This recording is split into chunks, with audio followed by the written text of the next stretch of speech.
안녕하세요. 서울 강남역에 위치한 청담인 한의원 원장 한의학 박사 안상원입니다. 오늘 여러분들에게 정보 드릴 내용은요, 전립선 비대증입니다. 전립선 비대증 하면 남들이나 고생하는 질환으로 알고 계실 수도 있지만요, 사실은 성인 남성, 특히 50대 이상 남성의 2명 중에 1명이 고생한다라는 통계도 있습니다.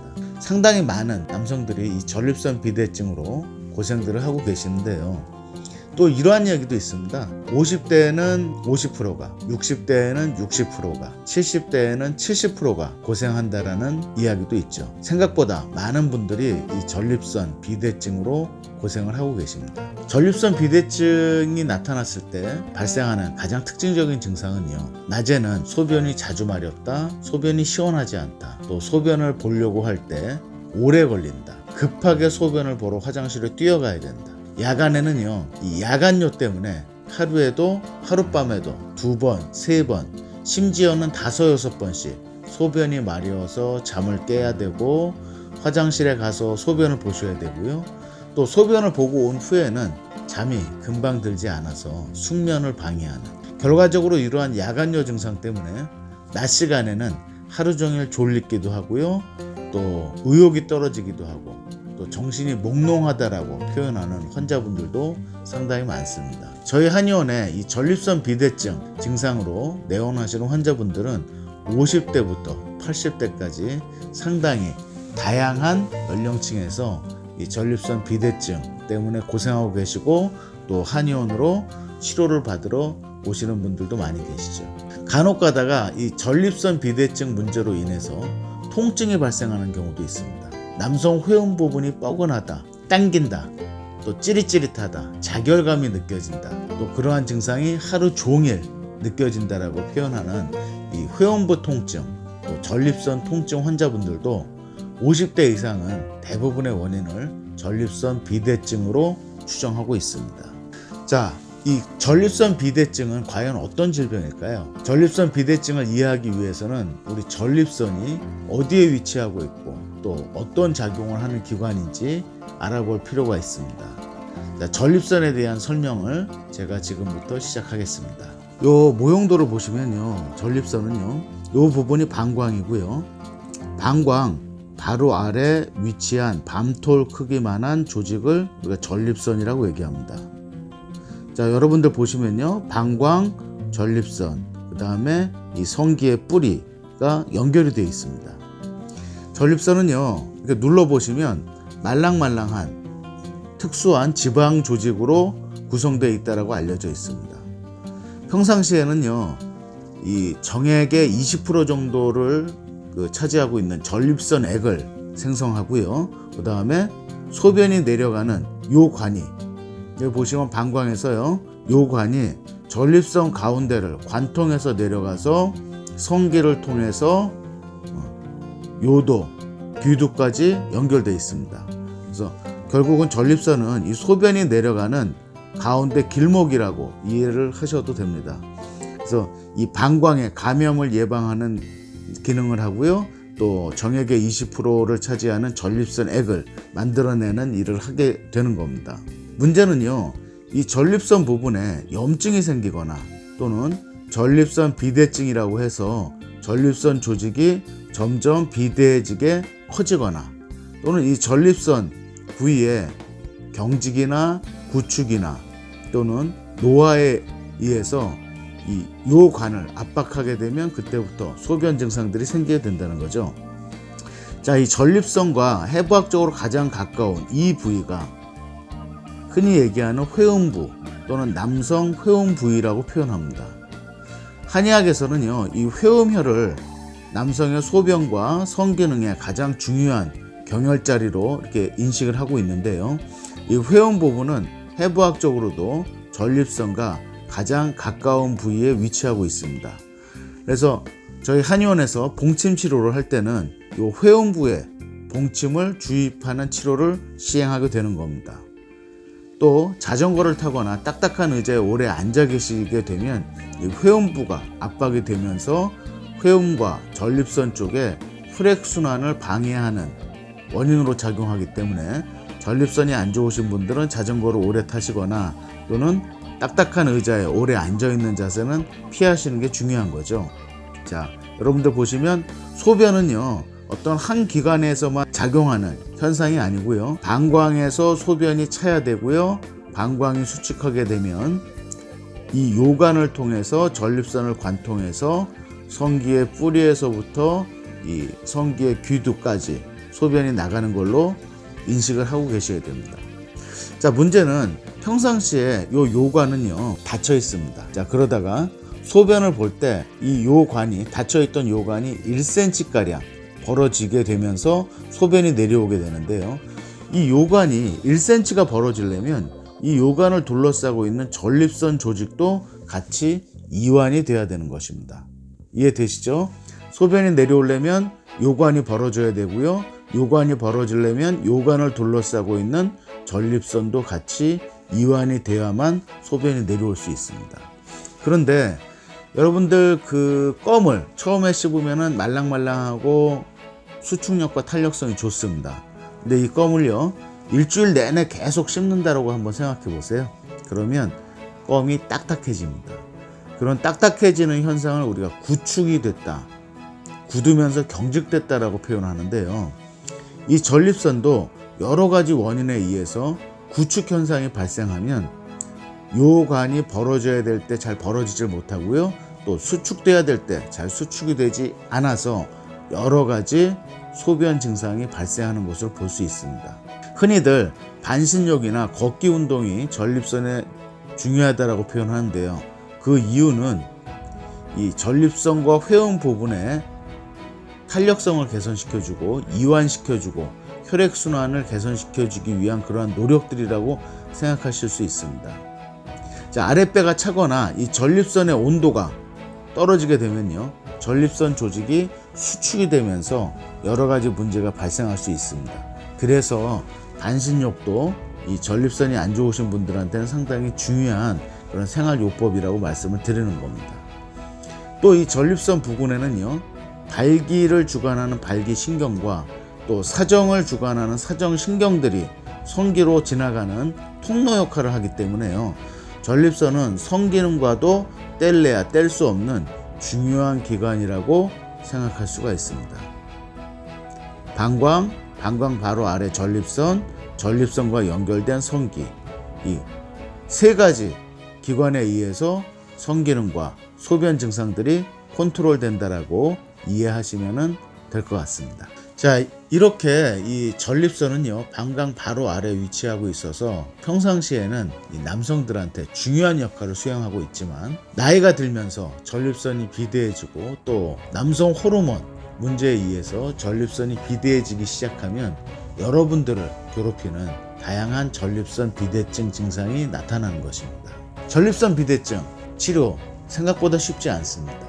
서양의학에서는요, 항생제나 또는 소염진통제, 또 알파 차단제 또는 남성 호르몬 억제제 등을 처방을 하는데요. 자, 언제까지 전립선 비대증을 복용해야 되느냐? 증상이 좋아질 때까지, 아니면 평생 복용하라고 권장을 하기도 합니다. 문제는요, 이 전립선 비대증에 복용하는 약물이 또 다른 부작용을 발생할 수 있다는 겁니다.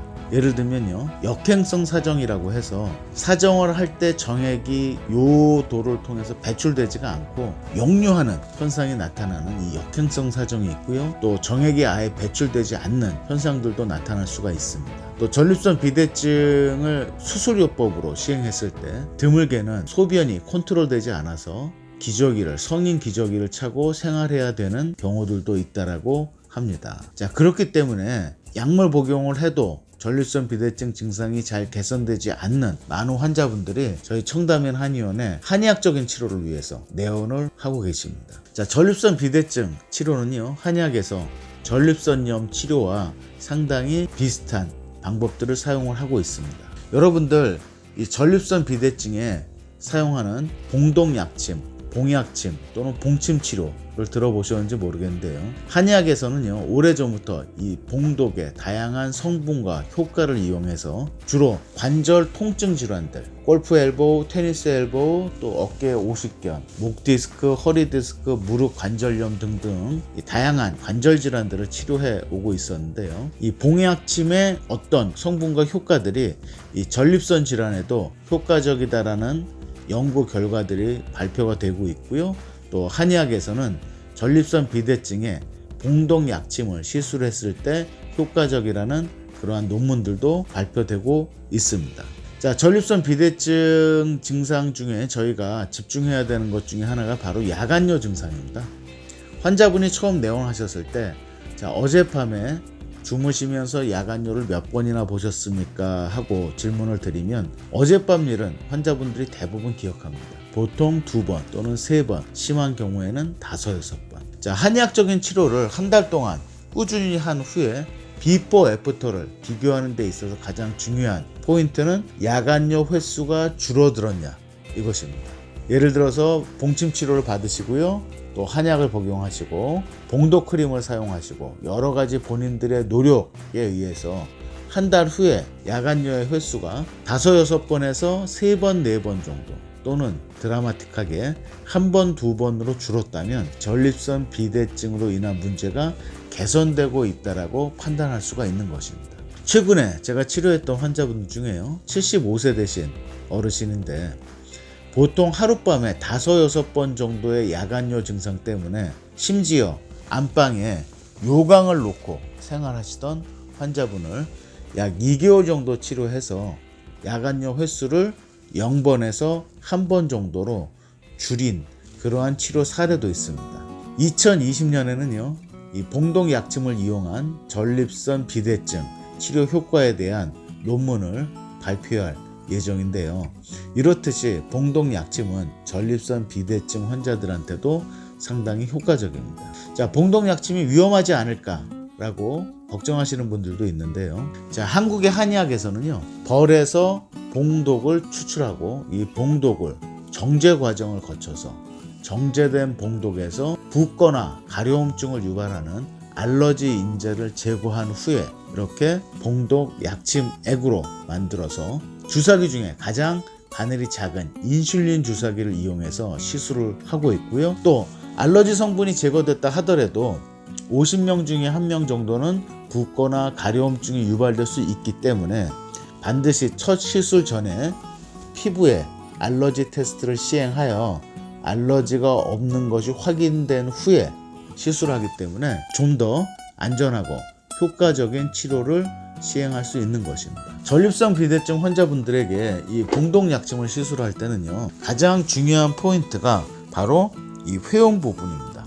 회용 부위에 주사기를 이용해서 봉독 약침을 주입합니다. 여러분들도 알고 계시겠지만 이 회용 부위는요, 해부학적으로 전립선과 가장 가까운 부위이기 때문에요, 이 회용 부위를 통해서 봉독 약침액이 주입되면 이 효과가 회용과 전립선에 영향을 미칠 수 있는 것입니다. 자, 소변은요, 단순히 전립선 기관 하나에서만 작용하는 게 아니고요, 방광을 통해서 전립선을 관통하여 성기로 내려오기 때문에 연세 드신 분들이 이 성기의 혈액순환이나 힘도 상당히 중요합니다. 이러한 이유로 저희가 전립선 비대증 환자들한테 봉약침을 시술할 때는요, 회음 부위, 성기의 배부 쪽에 피하, 그 다음 방광과 연결되어 있는 아랫배 쪽에 곡골혈이라는 이 혈자리, 이렇게 3포인트의 봉독 약침을 시술하고 있습니다.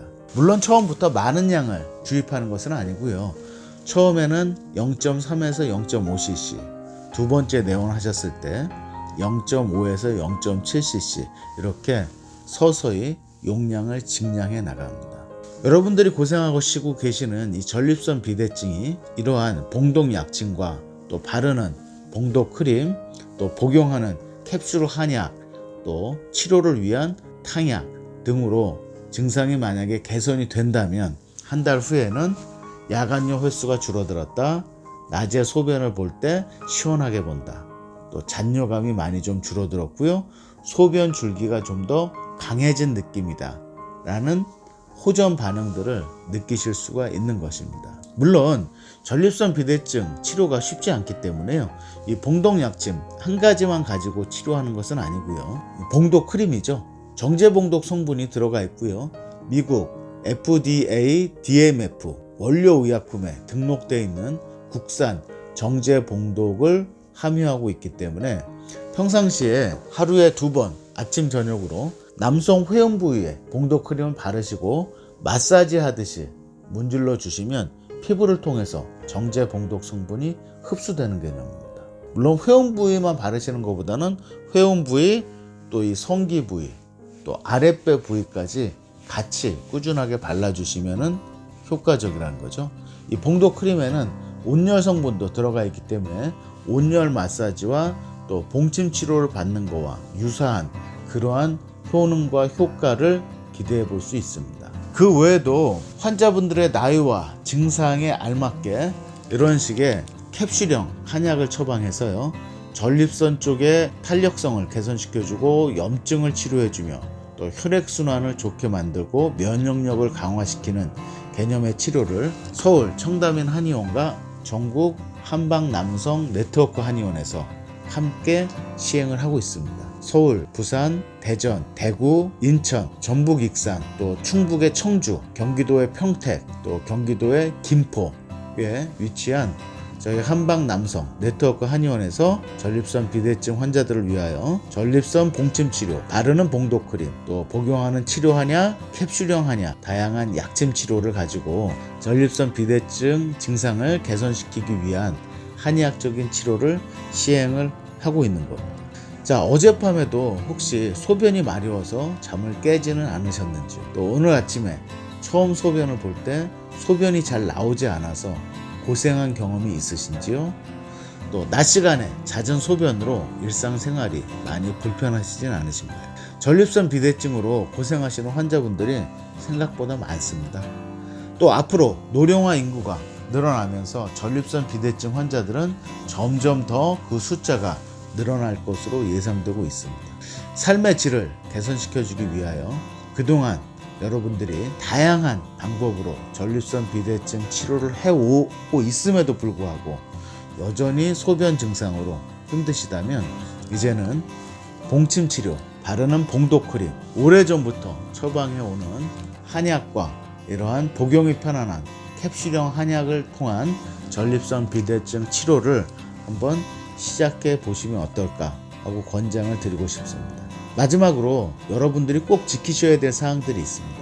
커피나 술은요, 전립선을 강하게 자극 줄 수 있기 때문에 전립선이 안 좋으신 분들은 피하시는 게 좋고요. 또 대부분 다 알고 계시겠지만 반신욕, 또 온열 마사지, 걷기 운동, 그다음에 정기적인 성관계를 통해서 전립선액이 포함되어 있는 정액을 꾸준하게 배출시키는 이런 노력, 그리고 토마토를 드시는 것, 이러한 자가 노력과 더불어 한의학적인 봉침 치료 상당히 효과적이니까 한번 생각해 보시고 지금부터 치료를 받아보시면 많은 도움이 되실 걸로 생각합니다.